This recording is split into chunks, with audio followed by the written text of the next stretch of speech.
Hello friends, welcome back to my YouTube channel. GST में नया ही return form notified होने वाला है फ्रॉम जून 2023। वो है DRC 01B और सभी जीएसटी यूजर्स के लिए मैंडेटरी है। अगर नहीं फाइल किया तो उसके कॉन्सिक्वेंसेस बहुत बड़े हैं। तो हम इस वीडियो में DRC 01B के बारे में डिटेल में जानने वाले हैं कि DRC 01B क्या है, किससे एप्लीकेबल है, कैसे फाइल करें, अगर फाइल नहीं किया तो क्या होगा। पूरा इस वीडियो में डिटेल में डिस्कस करने वाले हैं DRC 01B के बारे में। तो ऐसे इंफॉर्मेटिव वीडियोस के लिए आप मेरे चैनल को सब्सक्राइब करें ताकि कोई भी इम्पोर्टेंट अपडेट्स मिस ना होए। तो आइए चलो जानते हैं DRC 01B है क्या। तो सबसे पहले जान लेते हैं DRC 01B क्या है। तो जीएसटी में जैसे R1 and GSTR 3B file करना रहता है, यस। तो जो लायबिलिटी डिक्लेयर करी है R1 में वो ज्यादा है किसके कंपैरिजन में, लायबिलिटी पेड इन 3B, यानी जो भी लायबिलिटी डिक्लेयर करी है इन GSTR1 वो ज्यादा है एज कम्पेयर टू जो पे किया है उसके अकॉर्डिंग। इसका आगे मैं एक और एग्जांपल से भी क्लैरिफाई करूंगी। और ये जो डिफरेंस है लायबिलिटी डिक्लेयर करी एंड जो पेमेंट का डिफरेंस है वो ज्यादा है बाय प्री डिफाइंड लिमिट और परसेंटेज से, तो आपको इंटीमेशन भेजा जाएगा in form DRC 01B via email and SMS, यानी आपको सीधा इंटीमेशन आ जाएगा इन फॉर्म DRC 01B में, यस।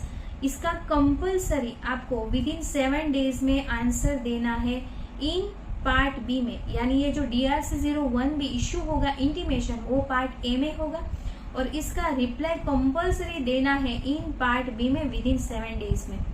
तो बहुत ही यूजफुल ये नया रिटर्न है इन GST। तो जैसे हमने लायबिलिटी डिक्लेयर का वो एग्जांपल से भी क्लैरिफाई करती हूँ कि जो भी जी R1 में हमने लायबिलिटी डिक्लेयर करी है, से सपोज इस एग्जांपल में ₹50 लाख की, और 3B में हमने 25 लाख ही दिखाया है। तो यानी 3B में दिखाया है 25 लाख, यानी पेमेंट हुआ होगा 25 लाख का।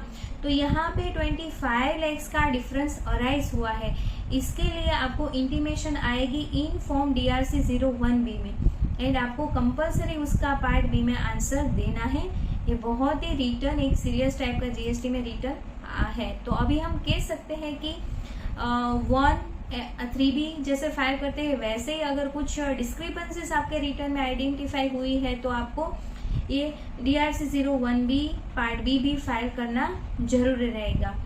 तो ये किसे एप्लीकेबल है, ऑल GST यूजर्स को एप्लीकेबल है, जैसे कि regular tax payer, casual tax payer, assessor developer, composition scheme, all GST users को एप्लीकेबल है जिनका भी 1 एंड 3B में लायबिलिटी में मिसमैच है, तो इसको एप्लीकेबल हो जाएगा।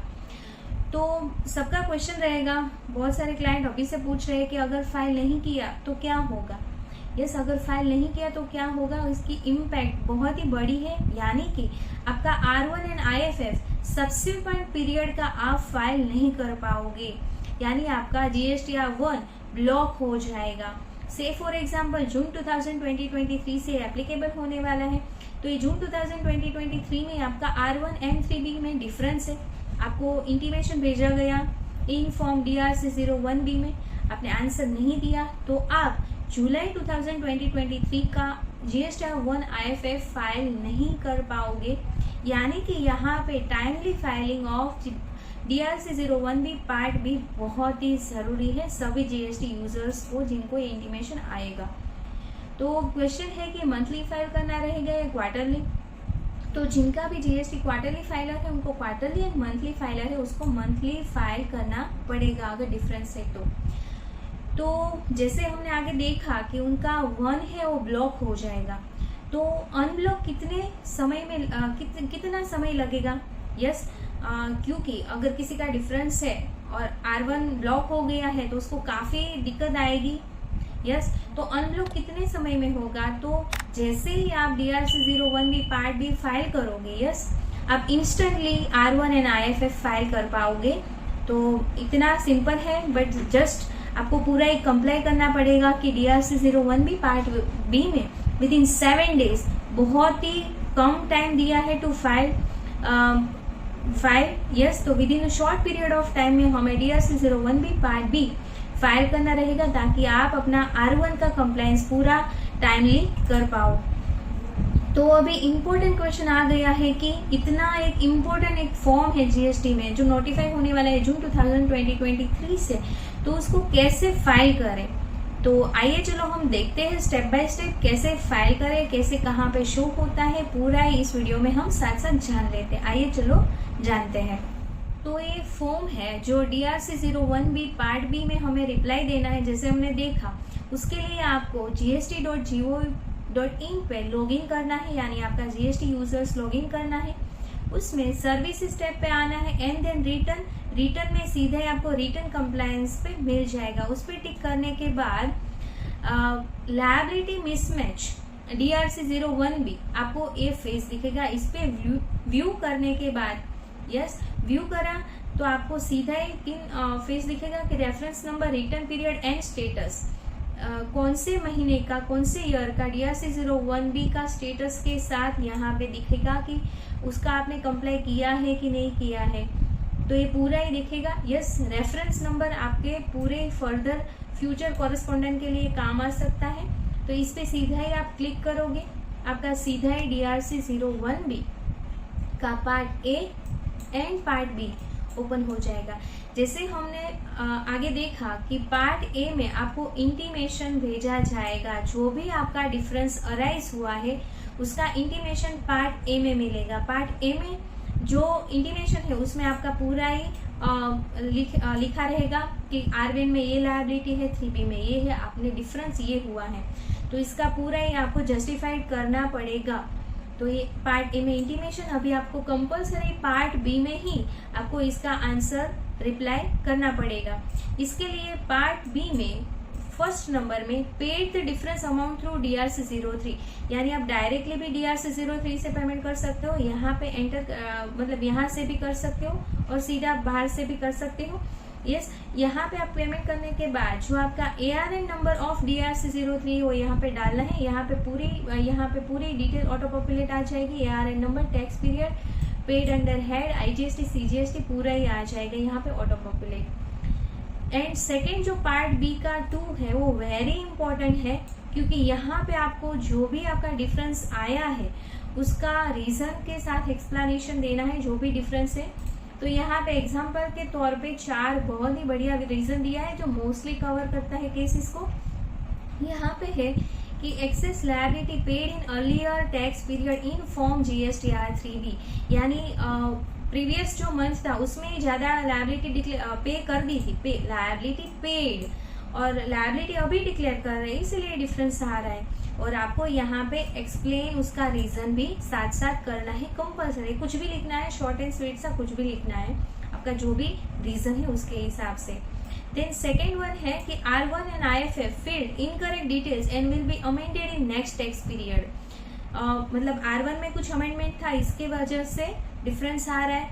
और थर्ड वन है कि some transaction earlier tax period which could not, इसका यहाँ पे नीचे पूरा ही मैं समझा रही हूँ डिटेल में कि some transaction of earlier tax period which could not be declared in form R1 of said tax period in respect of which tax has already paid in form 3B, यानी पहले ही टैक्स उसका भर दिया है but अभी उसका liability तब नहीं डिक्लेयर किया था उस अगले महीने में, बट अभी हम डिक्लेयर कर रहे हैं, उसके कारण उसमें डिफरेंस आ रहा है।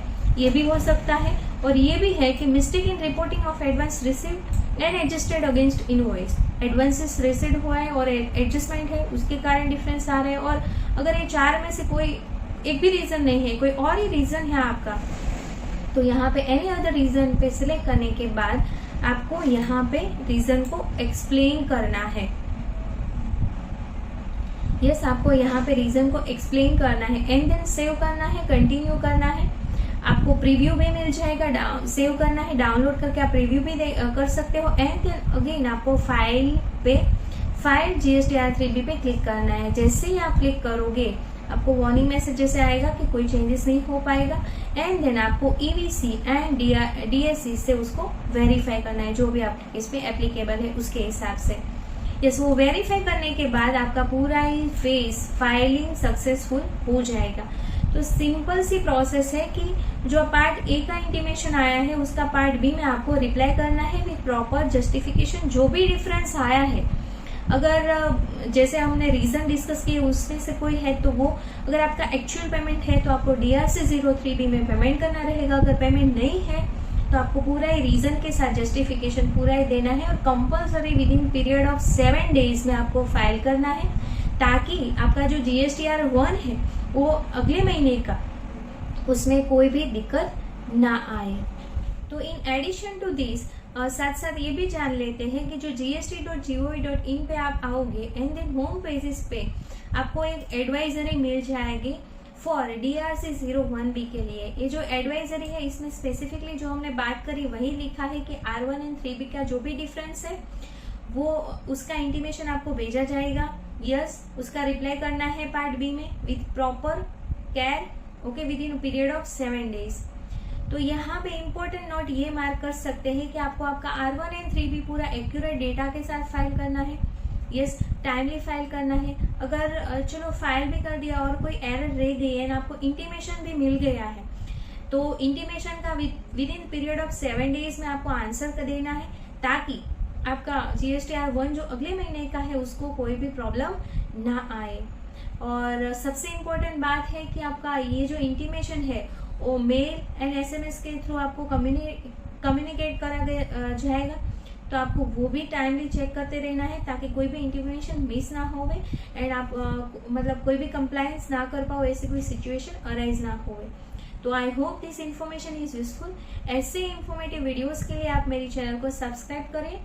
Thank you for watching. मिलते हैं नेक्स्ट वीडियो में। Till then stay healthy, stay wealthy. Thank you for watching. Thank you.